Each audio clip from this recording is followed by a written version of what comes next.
नमस्कार दोस्तों, आज के इस लेक्चर में महाधिवक्ता के बारे में चलिए शुरुआत करते हैं। राज्य के महाधिवक्ता एडवोकेट जनरल ऑफ स्टेट। हमने ऑलरेडी बता दिया आपको, जिस प्रकार केंद्र में महान्यायवादी होते हैं उसी प्रकार राज्यों में महाधिवक्ता होते हैं।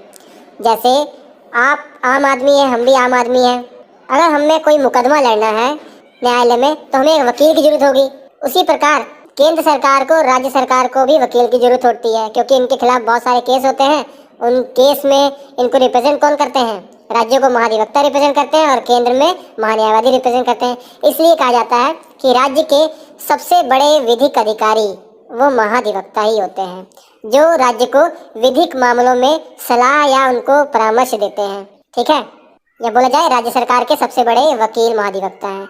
देखिए, सबसे महत्वपूर्ण आर्टिकल 165 है महाधिवक्ता के बारे में, और महान्यायवादी के बारे में तो आर्टिकल 76 था, वो आपने पढ़ा है। महाधिवक्ता के बारे में आर्टिकल 165 है, राज्य के महाधिवक्ता के बारे में। आर्टिकल 165 में क्या क्या लिखा हुआ है? सबसे पहले तो ये लिखा हुआ है कि राज्य के लिए एक महाधिवक्ता का पद होगा। मतलब महाधिवक्ता की पोस्ट जो होगी उसका उल्लेख किस आर्टिकल में किया गया है? आर्टिकल 165 में। ऑप्शन में आएगा, क्वेश्चन आएगा, पूछा जाएगा तो विकल्प में लिखा होगा कि महाधिवक्ता के पद का उल्लेख आर्टिकल 165 में किया गया है, तो आप सही आंसर बताएंगे उसे। या बोला जाए महाधिवक्ता की व्यवस्था आर्टिकल 165 में की गई है, तो बिल्कुल सही है। इसके अलावा नियुक्ति का प्रावधान भी आर्टिकल 165 में भी बताया गया है कि महाधिवक्ता की नियुक्ति कैसे होगी। इस बात को भी आर्टिकल 165 में लिखा गया है कि राज्यपाल मंत्री परिषद की सहायता से इनकी नियुक्ति करेंगे, क्योंकि आप जानते हैं ये सरकार के लिए काम करने वाले हैं, सरकार के वकील हैं, तो ऑब्वियसली बात है कि सरकार जिसे चाहेगी उसे ही नियुक्त करेगी। इसीलिए इनकी नियुक्ति राज्यपाल के द्वारा होती है मंत्री परिषद की सलाह पर। इसके अलावा योग्यता का उल्लेख भी आर्टिकल 165 में ही किया गया है। आर्टिकल 165 में साफ तौर पर बताया गया है कि महाधिवक्ता वही व्यक्ति बन सकता है जो किसी हाई कोर्ट का न्यायाधीश बनने योग्य हो। जो राज्य का हाई कोर्ट है उसका न्यायाधीश बनने की योग्यता जो व्यक्ति रखता हो उसे ही महाधिवक्ता बनाया जा सकता है। बहुत ही महत्वपूर्ण बात नोट कर लीजिएगा, यहाँ पे कंफ्यूज ना होइएगा। हाई कोर्ट का न्यायाधीश होना चाहिए ये बात नहीं लिखी है। साफ तौर पर क्या लिखा है? हाई कोर्ट का न्यायाधीश बनने की योग्यता रखता हो। ठीक है, महाधिवक्ता वही बन सकता है जो हाई कोर्ट का न्यायाधीश बनने की योग्यता। कहीं आपसे प्रश्न पूछा जाएगा और कहीं विकल्प में ये आ जाएगा कि हाई कोर्ट का न्यायाधीश होना चाहिए, तो ये विकल्प गलत है। हाई कोर्ट का न्यायाधीश नहीं बल्कि हाई कोर्ट का न्यायाधीश बनने योग्य होना चाहिए, ये है योग्यता। और आपको ये भी मालूम होना चाहिए कि हाई कोर्ट का न्यायाधीश बनने की क्या योग्यता होनी चाहिए। हालांकि आगे चैप्टर पढ़ेंगे ही हाई कोर्ट, उसके में आपका क्लियर हो जाएगा ये डाउट, मगर फिर भी आपको मालूम होना चाहिए कि भारत का नागरिक होना चाहिए और 62 वर्ष की आयु पूरी कर चुका हो। 62 वर्ष आयु क्यों लिखा हुआ है? क्योंकि 62 वर्ष की आयु में हाई कोर्ट के न्यायाधीश रिटायर हो जाते हैं, इसी कारण से ये लिखा हुआ है।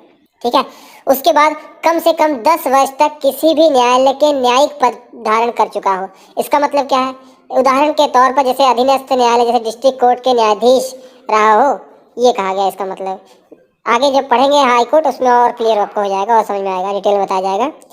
उसके बाद अगर ये वाली कंडीशन पूरी नहीं करता है तो या किसी भी हाई कोर्ट में उसने कम से कम 10 वर्षों तक वकालत की हो, चाहे एक हाई कोर्ट में या एक से अधिक हाई कोर्ट में भी वकालत अगर की है कम से कम 10 वर्षों तक, फिर भी उसे हाई कोर्ट का न्यायाधीश बनाने के लिए नियुक्त किया जा सकता है, अर्थात हाई कोर्ट का न्यायाधीश बनने योग्य हो जाएगा वो। एक या एक से अधिक हाई कोर्ट की भी बात की गई, मतलब मान लीजिए 2 हाई कोर्ट में उसने वकालत की है, एक में 6 साल की है और एक में 4 साल की है, तो टोटल 10 साल ये गिने जाएंगे। ठीक है, तो ये है हाई कोर्ट का न्यायाधीश बनने की योग्यता। ये अगर नहीं समझ में आया तब भी कोई प्रॉब्लम नहीं, आगे हाई कोर्ट का चैप्टर आएगा और क्लियर हो जाएगा। होप आपको समझ में आ ही गया होगा। उसके बाद देखिए, ये पूछा जाएगा कि राज्य के महाधिवक्ता का कार्यकाल कितना होता है। तो याद रखिए, इनका कार्यकाल कोई फिक्स नहीं होता है, ये राज्यपाल के प्रसाद पर्यंत अपना पद धारण करते हैं।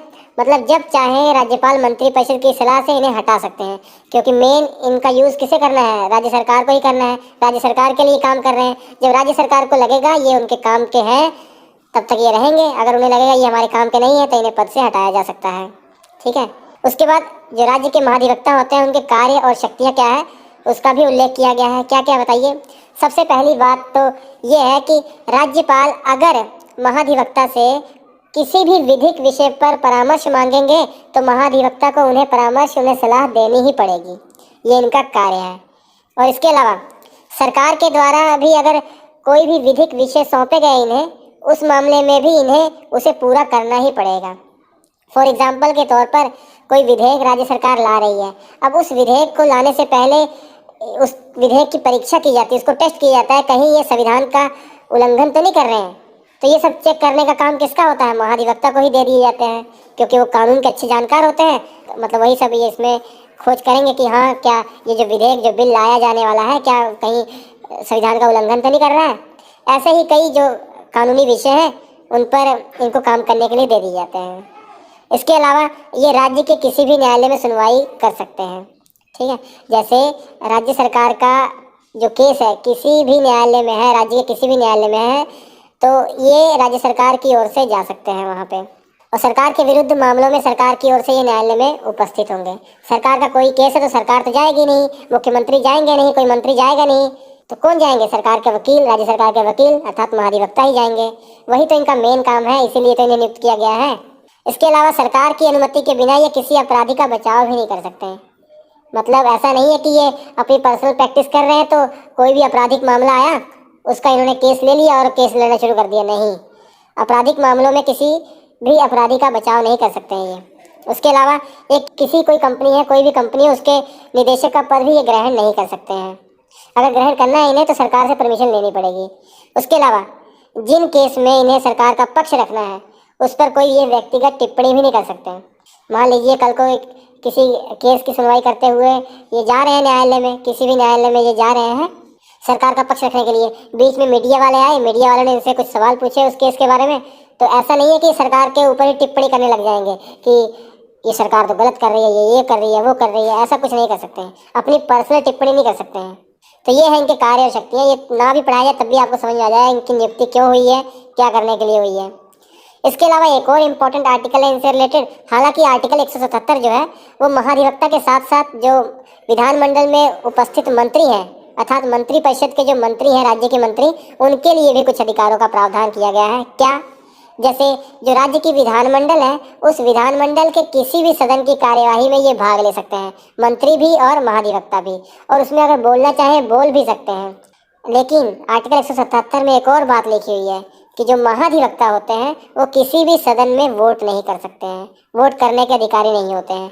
क्यों? क्योंकि वो किसी भी सदन से बिलोंग करते ही नहीं, तो वोट कैसे करेंगे? जबकि मंत्री जो होंगे वो विधानमंडल के किसी न किसी सदस्य तो बिलोंग करते ही होंगे, जिस सदन में बिलोंग कर रहे होंगे उसी सदन में वो वोट कर सकते हैं। जैसे राज्यों में जो विधानमंडल है उसके 2 सदन हैं, विधानसभा और विधान परिषद। हालांकि जो विधान परिषद है वो हर राज्य में उपलब्ध नहीं है, केवल 6 राज्यों में उपलब्ध है। ठीक है, तो जो मंत्री होंगे, मंत्री परिषद के जो मंत्री होते हैं वो आपको मालूम है वो विधानमंडल के किसी न किसी सदन के सदस्य होते ही हैं, क्योंकि योग्यता में आपने पढ़ा अगर वो किसी सदन के सदस्य नहीं होंगे तो मंत्री ही नहीं बने रहेंगे। योग्यता में आपने पढ़ा, कंफ्यूज तो नहीं हो रहे ना। तो वो जिस सदन में सदस्य हैं उस सदन में वो वोट तो कर सकते हैं, लेकिन महाधिवक्ता के केस में महाधिवक्ता ना विधानसभा से बिलोंग करते हैं ना विधान परिषद से बिलोंग करते हैं, इसलिए वो वोट करने के अधिकारी होते ही नहीं। ठीक है, होप आपको ये क्लियर हो रहा होगा।